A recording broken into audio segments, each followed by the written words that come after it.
දැන් ඔය දකින්නත් ඇතිනේ මම අසනීප වෙලා රෝහල් ගත කරලා කියලා. මම අහන්න තියෙන කාරණයක් අපේ අම්මා. ඒ කියන්නේ අපිත් එනං අද වැඩසටහන නැද්ද කියලා අපිත් කතා වුණා. එතකොට මොකටද අනුන්ගෙන හොයන්නේ?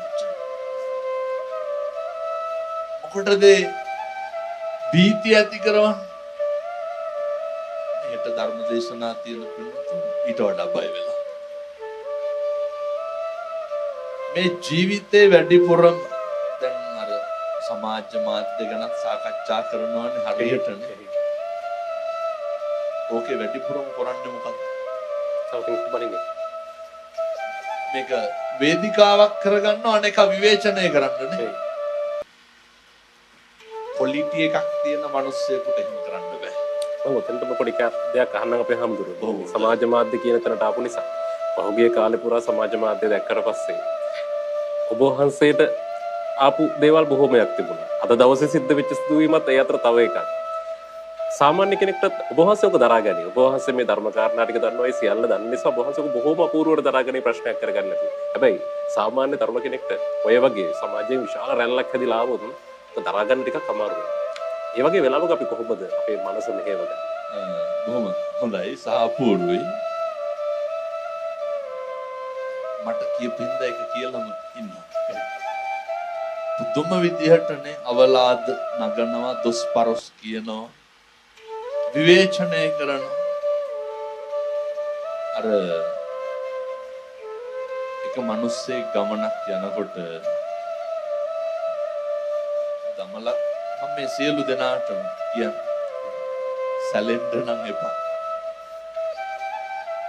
භික්ෂුන් වහන්සේලා කියන්නේ මේ සුණා පරන්තයට ගියපු පරපුරේ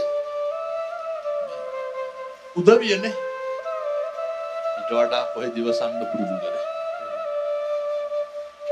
මේ ශාක්‍ය පුත්‍රයෝ මේ අරහත් ධජය දරා ගන්න සංසාරේ කොච්චර පින් කරලා ඇද්ද?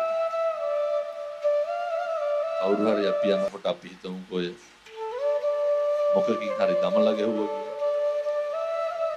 එල්ල බලනකොට ඒක පොල් කොම්බයක්. පොල් කොම්බයක්. මොකට? මිනිස්සුන්ගේ අර තියෙන පෞරුෂයේ තියෙන හීනභාවය තමයි ඒ වගේ පේන්නේ. අවදාවත් පෞරුෂයක් තියෙන මිනිස්සෙකුට ඕවා කරන්න බෑ. ක්වොලිටි එකක් තියෙන මිනිස්සෙකුට භාග්‍යවතුන් වහන්සේගේ ධර්මය අනුව ජීවත් වෙන අපි දන්නා සමහර භික්ෂුන් වහන්සේලා මේවට මැදි වෙනවා. මම උන්වහන්සේලාට බොහොම කරුණාවෙන් කියන සමාජ මාධ්‍ය තුලින් වෛරය නම් ප්‍රදර්ශනය කරන්න එපා. ඒක බරපතල අකුසලයක්.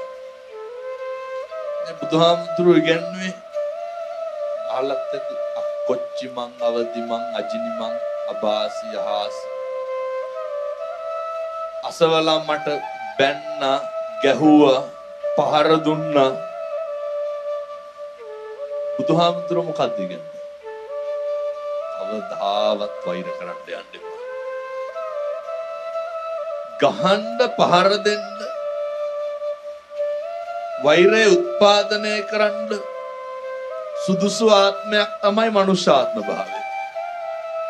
ඕක නැති කරන්නත් පුළුවන් එකම ආත්මය මොකද්ද? දැන් මොකද්ද තෝරගන්නේ? මම යෝජනා කරනවා නැති කරන වැඩේ හෙට පටන් ගමු. පොඩි ප්‍රශ්නයක් අහන්න. ඔය මේක හරි වැදගත් මේ දරුවන්ට අපේ අම්මලාට තාත්තලාට මේක බලාගෙන ඉන්න ලෝකෙම බුදුම බුදු සියලු දෙනාට වෛරක්කාරයන්ට වෛරෙ පිරිමහ ගන්න පුළුවන් වෙන්නේ ළඟින් ඉපදුනහම දෑතින් ඉපදුනහම. ළඟට වෙලා හිටියා. පැහැදිලිද ඇත්තට? වෛරක්කාරය වෛරය පිරිමහන්න ළඟටම එනවා.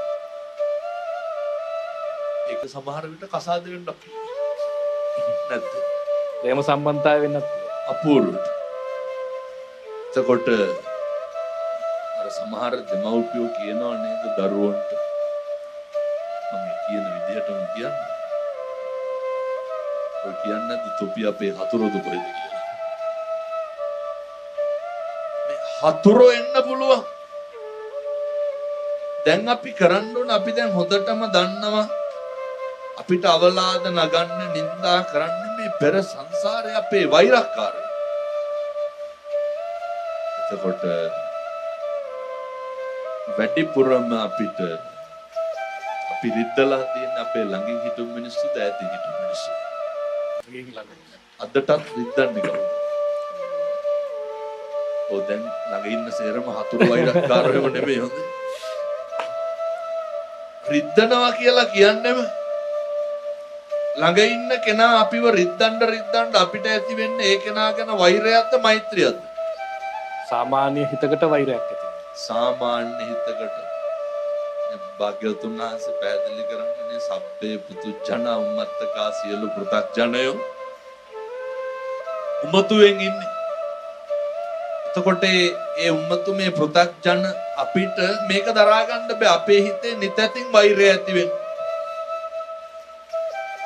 සමහර විට ඔය වෛරය පිරිමහන්නේ කොහොමද?